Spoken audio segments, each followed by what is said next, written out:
नमस्कार, मैं हूं शुभ मिश्रा और आप देख रहे हैं अपना बिहार। चलिए करते हैं बुलेटिन की शुरुआत और पहली खबर आपको वैशाली से बता दें, जहां एक बार फिर जहरीली शराब से 3 लोगों की मौत की खबर सामने आई है, जबकि 2 लोग जिंदगी और मौत से जूझ रहे हैं।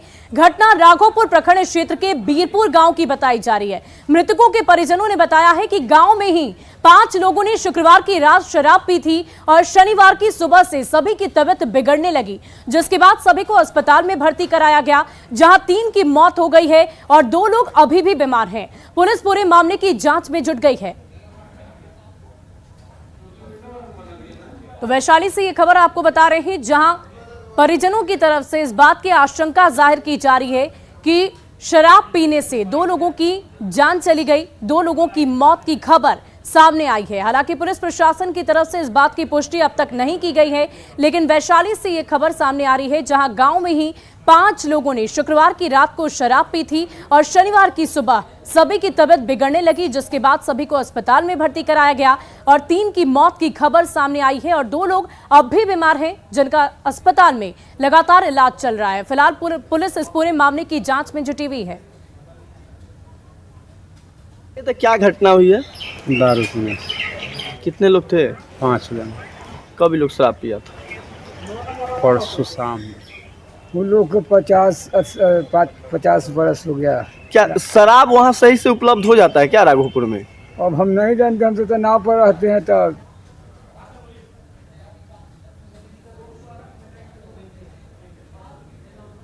और इस पूरी खबर की अधिक जानकारी के लिए हमारे संवाददाता प्रफुल्ल हमारे साथ फोन लाइन पर जुड़ चुके हैं। प्रफुल्ल, क्या कुछ जानकारी है? लगातार ये खबर हम अपने दर्शकों तक पहुंचा रहे हैं कि शराब पीने से, इस बात की पुष्टि परिजनों की तरफ से तो की जा रही है, लेकिन पुलिस प्रशासन की तरफ से अब तक पुष्टि नहीं की गई है। क्या कुछ अपडेट सामने आ पा रहा है? क्या पुलिस प्रशासन की तरफ से किसी तरह की कार्रवाई की गई है?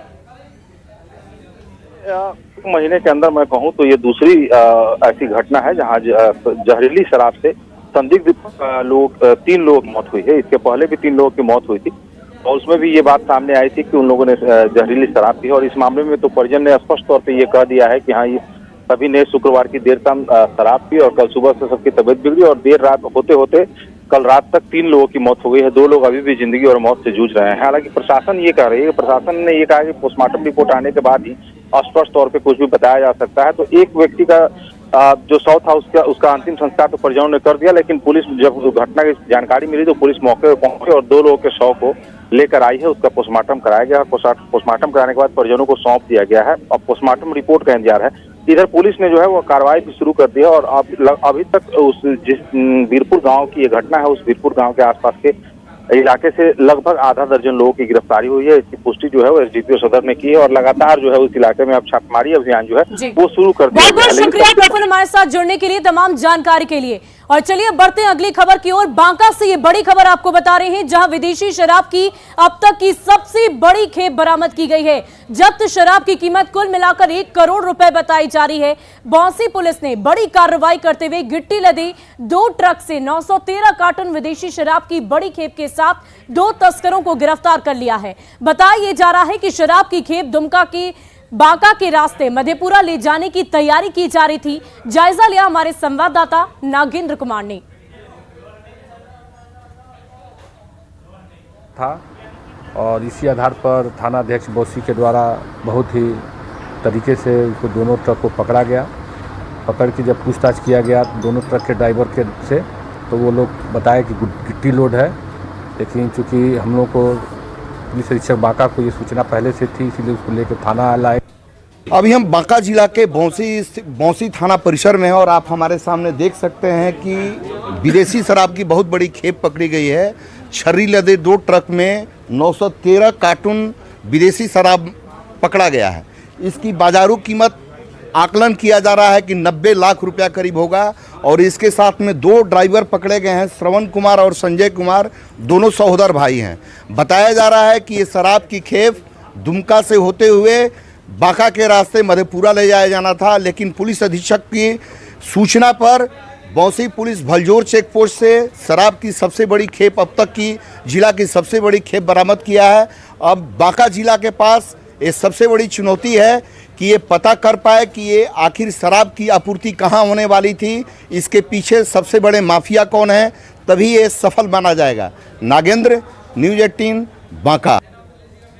और खबर भागलपुर से, जहां गुंडा बैंक को लेकर चल रही इनकम टैक्स की रेड चौथे दिन देर रात समाप्त हो गई। वहीं सूत्रों ने बताया कि भागलपुर स्थित हरिओम ज्वेलर्स दुकान में 2 सॉफ्टवेयर यूज किए जा रहे थे, एक आरएम और दूसरा टेली, जिसमें 40 से 50 करोड़ का अंतर आ रहा है। वहीं 28 लाख रुपए पूर्व डिप्टी मेयर राजेश वर्मा के घर से सीज किए गए हैं और इनके घर से 200 किलो से ज्यादा चांदी बरामद की गई है, जिसके कोई कागजात अब तक नहीं सामने आए हैं। वहीं कंप्यूटर की सीपीयू को भी टीम अपने साथ लेकर गई है। पूर्व डिप्टी मेयर को टीम की ओर से 5 से 6 दिन के अंदर इनकी जमीन कहां है ये बताने के निर्देश दिए गए हैं। अगर ये सही से नहीं बता पाते हैं और इनकम टैक्स की टीम को बाद में पता चलता है तो ऐसे बेनामी संपत्तियों को इनकम टैक्स सीज कर लेगी। सूत्रों ने बताया कि कोलकाता, पूर्णिया और देवघर के प्रतिष्ठानों में भी हिसाब में काफी ज्यादा का अंतर मिला है।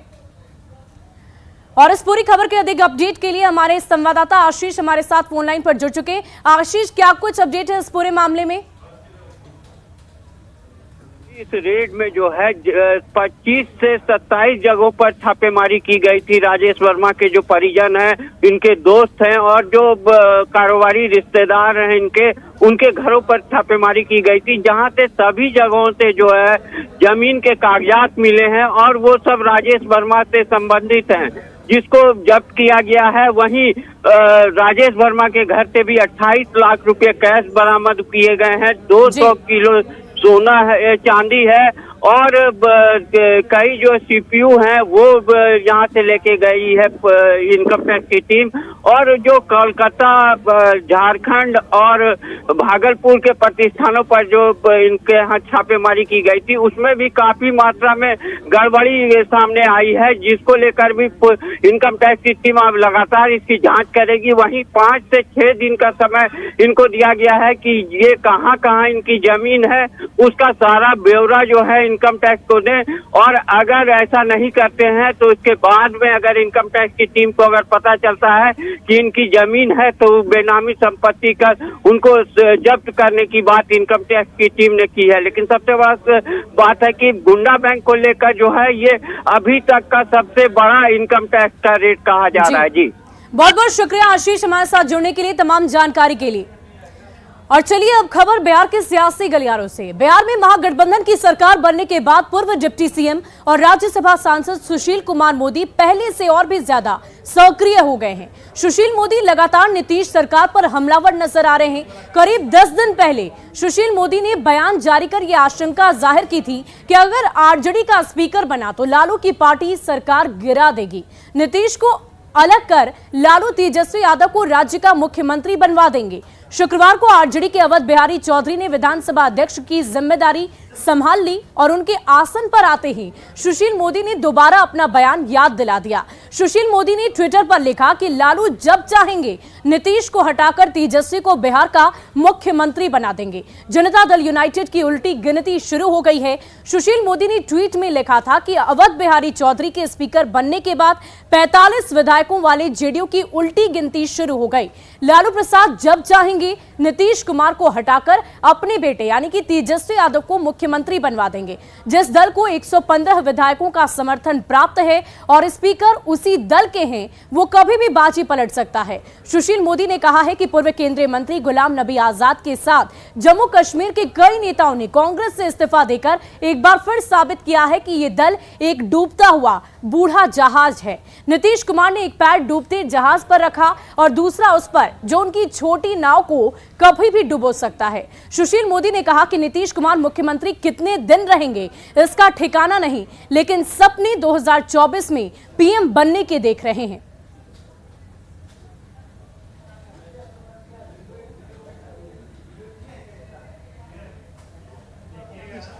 अवध बिहारी चौधरी जी को कल जो विधानसभा का अध्यक्ष बनाया गया है, ये बनते ही जनता दलियों की उल्टी गिनती शुरू हो गई, क्योंकि तेजस्वी यादव के पास 114 विधायक हैं और बहुमत के लिए 7 और चाहिए। 4 विधायक हम पार्टी के हैं, मांझी जी कब पासा पलटेंगे कोई नहीं जानता है। और लालू प्रसाद की एक ही इच्छा है कि उनके रहते रहते उनका बेटा मुख्यमंत्री बन जाए। और केवल 1-2 विधायकों की कमी है, उन 1-2 विधायकों के ताकत पर वो जनता दल को तोड़ सकते हैं और बिना नीतीश जी की मदद के अपनी सरकार बना सकते हैं। और फिर देखिए नीतीश जी के बाद इस पार्टी में कुछ नहीं बचा है, इसलिए वहाँ पर तो भागदौड़ मचने वाली है। जनता दल के अधिकांश विधायक जानते हैं कि उनका कोई भविष्य नहीं है, इसलिए जनता दल या तो टूट जाएगी या उसका विलय हो जाएगा राष्ट्रीय जनता दल में। तो विलय या विलीन, यही दोनों उसका भविष्य, दूसरा कोई भविष्य नहीं। और आइए अब आपको बताते हैं कि सुशील मोदी के दावे में कितना दम है। आंकड़ों के जरिए समझने की कोशिश करते हैं कि विधानसभा में सीट समीकरण का क्या कुछ गणित है। ये पूरी बात हम आपको समझाते हैं। बिहार विधानसभा में 243 सीट है, जिसमें कि 2 सीटें अभी रिक्त है, यानी कि खाली है, और भरी हुई 241 सीटों में 79 आरजेडी, 19 कांग्रेस, 16 लेफ्ट, 4 हम और 1 निर्दलियों को लेकर 119 कुल बनता है। असदुद्दीन ओवैसी की पार्टी के 1 विधायक को जोड़ दें तो 120 ये संख्या हो जाती है, और जेडीयू के 45 और बीजेपी के 76 विधायक हैं, यानी कि 241 की विधानसभा में बहुमत के लिए 121 विधायक चाहिए। और इस समय नीतीश कुमार की सरकार के पास कुल मिलाकर 165 विधायकों के समर्थन का दावा है, जबकि फ्लोर टेस्ट में 160 वोट मिले। सुशील मोदी का यह कहना है कि तेजस्वी यादव अगर नीतीश का तख्ता पलट करते हैं तो उनको आरजेडी की सरकार बनाने के लिए मात्र 2-4 विधायकों का ही समर्थन चाहिए। ऐसा कई तरीकों से हो सकता है, जरा समझिए और गौर फरमाइए। एक तो ये कि ऐसा कुछ होता है तो फ्लोर टेस्ट में जेडीयू या बीजेपी के कुछ विधायक गैर हाजिर हो जाएं, जिससे कि सदन में बहुमत का आंकड़ा नीचे आ जाए और 120 विधायकों के दम पर बहुमत साबित की जा सके। दूसरा तरीका यह हो सकता है कि जेडीयू या बीजेपी के कुछ विधायकों का इस्तीफा कराकर सदन में सदस्यों की कुल संख्या 238 के नीचे लाई जाए, जिससे कि 119-120 विधायकों के दम पर ही सरकार बहुमत में आ जाए। और सुशील मोदी के बयान पर जेडीयू और आरजेडी ने कड़ा ऐतराज जताया है। वहीं बीजेपी ने सुशील मोदी के बयान का समर्थन किया। जो दिन में सपना देखने का काम कर रहे हैं वह क्यों बेचैन है? आपकी बेचैनी देखा नहीं जा रहा है, क्योंकि जिस प्रकार से आपको भारतीय जनता पार्टी ने दूध में मक्खी की तरह निकाल करके फेंक दिया है, आपको यही सब बोल करके भारतीय जनता पार्टी अगर कुछ पद प्रतिष्ठा दे देती है तो क्या जाता है, लेकिन भारतीय जनता पार्टी जो उबाच कर रही है, सुशील मोदी जो उबाच कर रहे हैं, उससे कुछ होने वाला नहीं है। भारतीय जनता पार्टी चाहे जितना भी जोर लगा ले, अब उनका दाल बिहार की राजनीति में गलने वाला नहीं है। सुशील मोदी जी को सबसे पहले तो अपने राष्ट्रीय अध्यक्ष जेपी नड्डा साहब से पूछना चाहिए था, जो उन्होंने पटना में आकर के कहा कि सभी क्षेत्रीय पार्टियों का अस्तित्व समाप्त कर दिया जाएगा। लोकतंत्र में ऐसी भाषा और ऐसी सोच सिर्फ भारतीय जनता पार्टी ही रख सकती है। जैसे सूरज का पूरब में उगना ध्रुव सत्य है, वैसे ही जदयू का टूटना भी ध्रुव सत्य है। तेजस्वी यादव सत्ता से 2 कदम की दूरी पर है और लालू यादव में इतनी क्षमता तो है ही कि वो 2 कदम आगे बढ़ा ही सकते हैं तेजस्वी यादव को। नीतीश कुमार जी के थके हुए निराश चेहरे को बिहार की जनता पसंद नहीं करती है। और इस पूरी खबर की अधिक जानकारी के लिए हमारे संवाददाता आनंद अमृतराज हमारे साथ लाइव जुड़ चुके हैं, उनसे बातचीत करते हैं। आनंद, हमें ये बताइए कि जिस तरीके से सुशील कुमार मोदी की तरफ से तमाम तरह की बातें रखी जा रही है, अलग अलग तरह की संभावनाएं जताई जा रही है, क्या ये संभावना जो उनकी तरफ से जताई जा रही है ये स्पष्ट तौर पर सामने आ सकती है? क्या ऐसा वाकई हो सकता है?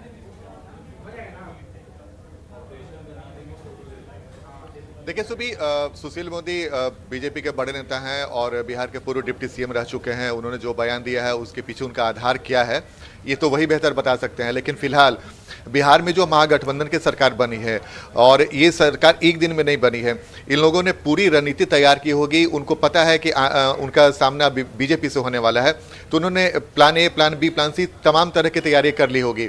और मुझे नहीं लगता है कि इस परिस्थिति में महागठबंधन में कुछ होने जा रहा है। भले ही सुशील मोदी ने अवध बिहारी चौधरी के बहाने, जो बिहार विधानसभा के नए अध्यक्ष बने, उनके बहाने उन्होंने अपने विरोधियों महागठबंधन पर हमला बोला है, लेकिन राजनीति में ऐसा होता है। कई बार हम लोगों ने देखा है जब गठबंधन टूटता है, कोई नए गठबंधन के साथ किसी की सरकार बनती है, तो जो मुख्य विपक्षी पार्टी है वो लगातार हमलावर होती है और कई बार ऐसा बयान देती है जिससे लगता है कि कुछ होने वाला है। लेकिन वर्तमान में जो परिस्थितियां हैं, देखिए जेडीयू के राष्ट्रीय अध्यक्ष ललन सिंह ने आपसे कुछ देर पहले एक ट्वीट किया था और उन्होंने जो एक बयान जारी किया था उसमें उन्होंने कहा कि सुशील मोदी जो आरोप लगा रहे हैं कि जेडीयू में टूट होगी, उन्होंने कहा कि सबसे पहले जेडीयू का जब से निर्माण हुआ है कभी ऐसा इतिहास नहीं रहा है कि जेडीयू में टूट हुई हो, पहली बात। दूसरी बात उन्होंने कहा कि जेडीयू नहीं पूरा महागठबंधन एकजुट है और इसी एकजुटता से घबराकर भाजपा के लोग इस तरीके से बयान दे रहे हैं। उन्होंने सुशील मोदी पर और भी हमले भी बोले, उन्होंने कई तरह की बातें कही कि भाई आप नीतीश कुमार के करीबी हैं, करीबी थी इसी वजह से आपको हाशिए पे कर दिया गया, इस वजह से आप इस तरह का बयान दे के शायद आपका बीजेपी में कुछ और अच्छा हो जाए, इस तरह का बयान दे रहे हैं। यानी कि महागठबंधन की तरफ से खासकर जेडीयू के राष्ट्रीय अध्यक्ष ललन सिंह ने जिस तरीके से सुशील मोदी के बयान को दरकिनार करने की कोशिश की है और जिस तरीके से उन्होंने उस बयान को हल्के में करने की कोशिश की है, इसे समझा जा सकता है। आनंद, ये बताइए कि क्या ये सुशील मोदी का कोई पॉलिटिकल स्टंट भी इसे माना जाए, क्योंकि लगातार वो काफी ज्यादा सक्रिय हो गए हैं ट्विटर पर, तमाम तरीके से वो अपनी बातों को रख रहे हैं, अलग अलग बातें स्पष्ट तौर पर कह रहे हैं, तो क्या ये उनका कोई पॉलिटिकल स्टंट है? देखिए अभी अगर वर्तमान परिस्थिति में देखिए आप सुबह, तो आप बहुत इंटरेस्टिंग है, भाजपा के तरफ से सबसे ज्यादा हमला कोई करने वाला नेता है तो सुशील मोदी। लगातार वो तथ्यों के आधार पे वो हमला बोलने की कोशिश कर रहे हैं। उन्होंने कहा था कि आईआरसीटीसी के मामले में जो कागजात थे या फिर जो जमीन के बदले नौकरी की बात थी वो ललन सिंह ने पहुंचाया। ललन सिंह ने सिलसिलेवार ढंग से जवाब दिया है कि 2008 में जब ये मामला था जमीन के बदले नौकरी का, उस समय उस केस को इसलिए बंद कर दिया सीबीआई ने कि उसके पास कोई साक्ष्य नहीं था। उन्होंने कहा कि 2008 से 2017 के बीच में, अगर 2014 से 2022 के बीच में आपकी सरकार थी तो आपने क्यों नहीं किया। ललन सिंह ने यह भी कहा कि सुशील मोदी ने एक और आरोप लगाया था कि भाई आईआरसीटीसी के मामले वाले पर, उन्होंने कहा कि जब 2017 में यह मामला इसलिए बीजेपी की तरफ से उछाला गया क्योंकि उन्हें नीतीश कुमार को अपने पाले में लाना था। 2017 से 2022 हो गया, अगर कुछ परिस्थितियां रहती, कुछ साक्ष्य रहता तो शायद अभी सीबीआई बैठी नहीं रहती। तो कुछ ऐसी बातें हैं, राजनीति में बयान चलते रहते हैं और बयान के कई राजनीतिक अर्थ भी निकालने की कोशिश की जाती है। लेकिन इतना तो तय है कि सुशील मोदी बेहद हमलावर हैं और उनके बयान को जेडीयू की तरफ से जिस तरीके से जवाब दिया जा रहा है बड़ा इंटरेस्टिंग है। हर जेडीयू का नेता, प्रवक्ता से लेकर राष्ट्रीय अध्यक्ष वो एक ही तर्क देते हैं कि भाई आप नीतीश कुमार के करीबी थी, अगर आपको नीतीश कुमार पे बोलने पर अगर आपके पार्टी में कुछ महत्व बढ़ता है तो अच्छी बात है। उसके बाद उनके बयान का पलटवार किया जाता है। तो जाहिर सी बात है बिहार की सियासत में हलचल बेहद तेज है, लेकिन सुशील मोदी ने जो कल अवध बिहारी चौधरी के विधानसभा अध्यक्ष बनने के बाद जो बयान दिया है कि जेडीयू में टूट हो सकती है, बहुत बहुत शुक्रिया आनंद हमारे साथ जुड़ने के लिए, तमाम जानकारी के लिए। तो वाकई बिहार की राजनीति में कई तरह की संभावनाएं नजर आती है और कहते भी हैं कि राजनीति संभावनाओं का खेल है और वार पलटवार का सिलसिला तो बदस्तूर चलता ही रहता है। सुशील मोदी के बयान पर पलटवार करते हुए जेडीयू अध्यक्ष ललन सिंह ने कहा कि आप नीतीश कुमार जी के घनिष्ठ मित्र रहे हैं, बिहार के विकास में सहकर्मी की अच्छी भूमिका निभाई है। बीजेपी के बिहार और देश में विकास विरोधी नीतियों और श्री नीतीश जी से आपकी नजदीकी के कारण ही आप हाशिए पर लाए गए। अब नए रोल में यदि आप पुनर्स्थापित होते हैं तो हमारी शुभकामनाएं हैं। आपके साथ हम लोगों की शुभकामना है। आप काफी दिनों से वनवास में हैं, अपनी पार्टी के अंदर हाशिए पर हैं, दरकिनार कर दिए गए हैं और वो इसलिए कर दिए गए कि आप नीतीश जी के अच्छे मित्र थे, नीतीश जी के विश्वास पात्र थे, इस कारण आपको हाशिए पर रखा गया। खैर, नए रोल के कारण आप अगर पुनर्स्थापित हो जाते हैं तो हम लोगों की शुभकामना आपके साथ है। और चलिए अब बढ़ते हैं अगली खबर की ओर। राजधानी पटना में गणेश चतुर्थी को लेकर इस बार बाजारों में रौनक देखते ही बन रही है। मूर्ति कलाकार काफी खुश नजर आ रहे हैं। बीते 2 साल से कोरोना के कारण उनका धंधा मंदा था, लेकिन इस बार अभी से ही ऑर्डर आने शुरू हो गए, जिससे मूर्ति कलाकार काफी खुश नजर आ रहे हैं।